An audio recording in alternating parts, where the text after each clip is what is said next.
What's going on, you guys? It is Friday. We're almost to the weekend. We've got Saturday classes tomorrow. Hopefully we see more people this coming Saturday than we did last Saturday. Not that that's a bad thing, but it's going to take a little bit for people to get back in the swing of actually going to the gym instead of being just out in their garage or wherever. And that's okay. I'm excited to see the people that are coming in. I'm excited to work with everyone that's been here. It just feels good to be back doing this and coaching and helping you guys work on your goals. And the fact that we get to do that and continue to do that because of all of your guys' support through quarantine, through the last 90 days of paying your membership dues and doing that sort of stuff when you didn't have to. You weren't obligated.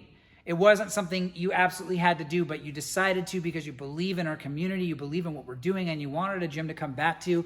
And I, for one, will forever be grateful. Grateful doesn't even begin to describe what I feel about what our community's done to keep this place around.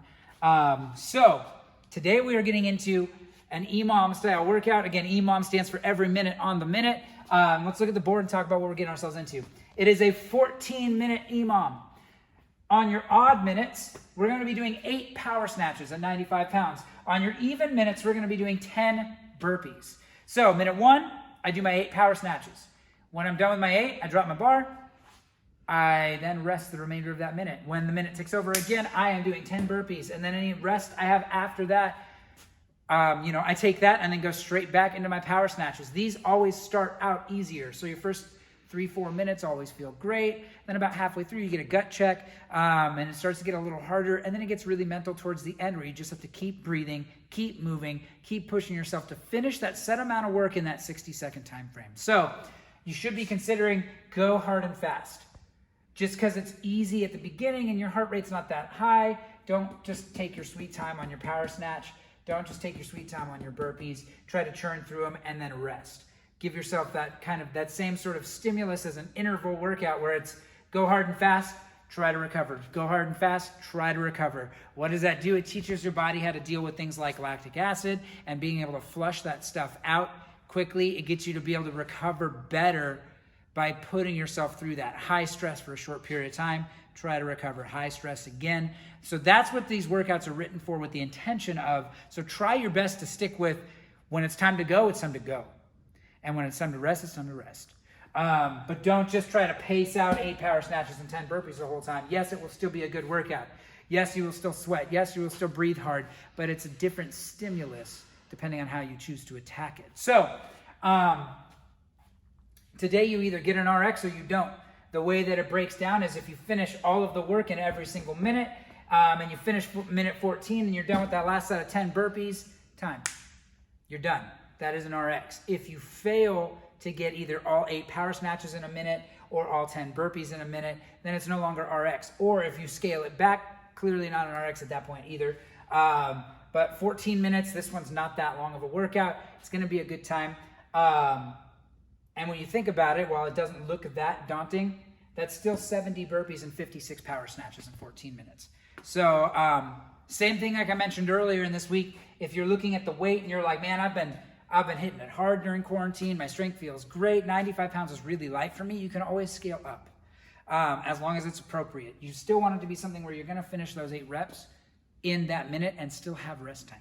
So keep thinking about that when you're looking at it. But anyway, let's go talk about our standards and then let's get to it. So I'm back with my 95-pound bar for my power snatch.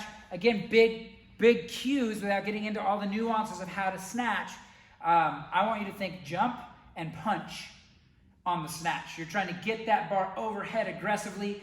That jump should be up. You're not trying to bang it with your hips and send the bar out and around. That's an improper bar path. Can lead to instability and dropping weights and other things like that. So jump and catch. It's a slow pull off the floor and then a quick jump. So the jump really happens when that bar comes past your knees. But anyway, big jump and catch. Jump and punch.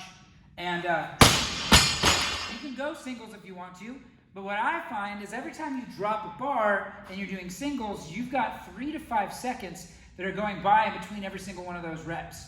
So if I've got 8 and let's just say 5 seconds, that's that's 40 seconds of work. That means that I'm only working for 20 seconds of that minute. This should mean that you're required to cycle that bar, to not let go of the barbell. Try to get as many reps as you can. So you're working on that eccentric. Don't forget your hook grip. That's gonna make a big difference on this, especially in later rounds. So it's a big jump and up, and then you're cycling that bar through your reps. So that way you can have more rest time. Don't forget to breathe. When you're cycling the barbell, it's easy to hold your breath and not think about it until all of a sudden your heart's beating out of your chest. And then burpees are burpees, guys. So I'm gonna kick my bar out of the way. The burpee, I'm just chest and thighs hit the floor, and then back up with a little bit of a jump. Open your hips up. Don't stay super low to the ground at the top of your burpee. This isn't a finished burpee. There's your finished burpee. So, super simple today, 2 movements, but this one's gonna be probably a deceptive workout. So, it's gonna be a good one. Let's get after it. We're almost to the weekend, guys. Fingers crossed for sunshine. Anyway, love you guys. Have fun with this one. Let's get after it.